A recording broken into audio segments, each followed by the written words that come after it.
నమస్కారం. జై శ్రీమన్నారాయణ. జ్ఞానం, విశ్వాసం.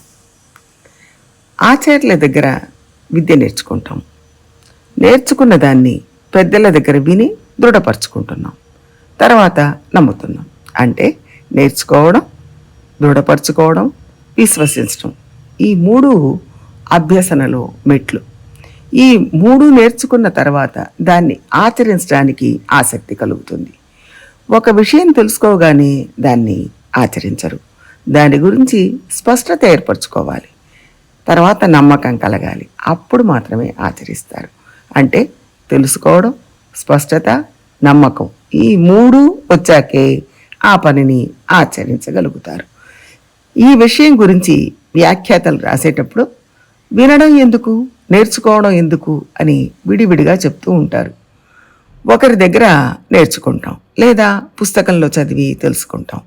అది ఆ విషయానికి సంబంధించిన జ్ఞానాన్ని ఇస్తుంది. సంస్కృతంలో దీన్ని వ్యుత్పత్తి అంటారు.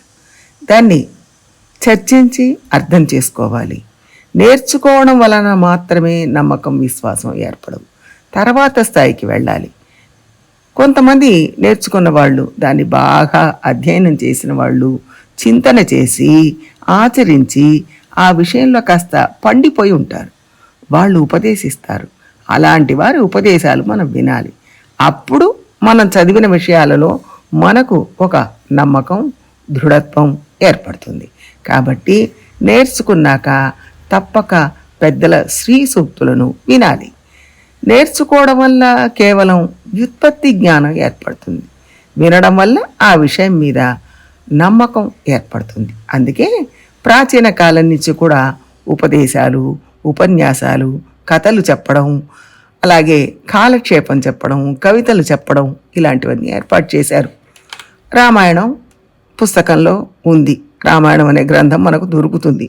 మనం చదివి నేర్చుకోవచ్చు. కానీ కొంచెమైనా భర్తృల్లాగా భక్తి ఉన్న వాళ్ళు చెప్పగా వింటే మనకు ఆ రామాయణం మీద ఒక విశ్వాసం ఏర్పడుతుంది. హనుమంతుడిని బాగా అనుభవించిన వాళ్ళు, ఆయన మీద భక్తి ఉన్నవాళ్ళు రామకథని చెప్పగా వింటే మనకు ఆ కథ పూర్తిగా బోధపడుతుంది. కాస్త భక్తి ఏర్పడుతుంది. ఇప్పుడు చదవడానికి వినడానికి తేడా ఏమిటో బోధపడింది అనుకుంటా. రామకథను మనం చదివితే కథ మాత్రమే తెలుస్తుంది. కానీ రాముడి మీద నమ్మకం ఏర్పడదు. రాముడి మీద భక్తి ఏర్పడాలి. రాముడి తమ్ముళ్ళు ఎలాంటి వాళ్ళు అని అర్థం చేసుకొని వారిలాగా ఉండాలనే కోరిక కలగాలి అంటే రామాయణం మీద, రాముడి మీద భక్తి, విశ్వాసం కలిగి అందులో విషయాల్ని ఆచరిస్తున్న వాళ్ళు చెప్పగా వినాలి. అది కేవలం పుస్తకం చదవడం వల్ల రాదు. కాబట్టి చదవడం, వినడం రెండు అవసరం అని మనం గ్రహించాలి. ఇప్పుడు ఇంకొక ప్రశ్న. కేవలం గ్రంథాలు చదివి ఆచార్యుల దగ్గర ఉపన్యాసాలు వినకపోతే ఏమవుతుంది? అలా కాక మూల గ్రంథాలు చదవకుండా కేవలం ఉపన్యాసాలు మాత్రం వింటే ఏమవుతుంది అని. కేవలం గ్రంథాలు చదివితే విషయం మాత్రమే తెలుస్తుంది, నమ్మకం ఏర్పడదు. విన్న విషయాలు లోపల ఎక్కడో ఉంటాయి, కానీ ఆచరించడంలో నిబద్ధత ఉండదు.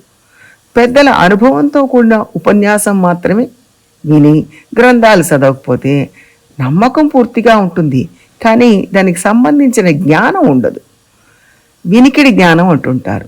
దక్షిణాదిలో చదవడం మీద ఆసక్తి ఎక్కువ. బోలెడు గ్రంథాలు సేకరించి చదువుతూ ఉంటారు, అధ్యయనం చేస్తుంటారు, చర్చిస్తూ ఉంటారు. కానీ ఉత్తరాదికి వెళ్తే ఇలా గ్రంథాలు చదవడం మీద ఆసక్తి ఉండదు. కానీ వాళ్ళు బాగా వింటారు, పెద్దల ఉపన్యాసాలు వింటారు. దాని మీద మంచి విశ్వాసం ఉంటుంది. కైంకర్యం చేస్తూనే ఉంటారు. అదంతా వినికిడి జ్ఞానంతో జరుగుతుంది. అంతా బాగానే ఉంటుంది. అలా కూడా చేయవచ్చు అంటే చేయవచ్చు. కానీ ఎప్పుడైనా ఏదైనా సంభవిస్తే, డిస్టర్బెన్స్ ఏర్పడితే నమ్మకం కాస్త తగ్గవచ్చు. అప్పుడు డిస్టర్బ్ కాకుండా ఉండడంలో ఇబ్బంది వస్తుంది. శాస్త్రం చదివి నేర్చుకొని ఆ తర్వాత వింటే మనం 10 మందికి చెప్పొచ్చు. చదవకుండా కేవలం వినటం వల్ల ఇంకొకరికి చెప్పడం సాధ్యం కాకపోవచ్చు. అలాగే కేవలం శాస్త్రజ్ఞానం ఉంటే చాలదు. వినకపోవడం వల్ల పరిపూర్ణ విశ్వాసం, నమ్మకం ఏర్పడడంలో లోపం ఉంటుంది. అందువల్ల చెప్పడం సాధ్యం కాదు. అదే ఈ రెంటికి ఉన్న సంబంధం. దానివల్ల మనకు కలిగే ప్రయోజనం. శాస్త్రం చదివి పెద్దల శ్రీ సూక్తులు వింటే దృఢ విశ్వాసం, నమ్మకం కలిగి ఆచరించగలుగుతాం. 10 మందికి చెప్పగలుగుతాం.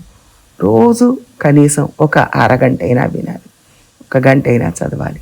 రోజు చేయలేకపోతే వారాంతాల్లో, వారానికి 2 సార్లు, ఎలా వీలైతే అలా అది మన జీవితంలో ఒక భాగంగా ఏర్పాటు చేసుకోవాలి. భగవంతుడి గురించి వినగా వినగా మనకు నమ్మకం ఏర్పడుతుంది. నేర్చుకోవడం, అధ్యయనం చేయడం మొదటి మెట్టు. అది వ్యుత్పత్తి కోసం, జ్ఞానం కోసం. వినడం, నమ్మకం, విశ్వాసం ఏర్పడడం కోసం. వినడం వల్ల నమ్మకం, విశ్వాసం ఏర్పడుతుంది. 2 రోజు చేయడానికి ప్రయత్నం చేద్దాం. జై శ్రీమన్నారాయణ.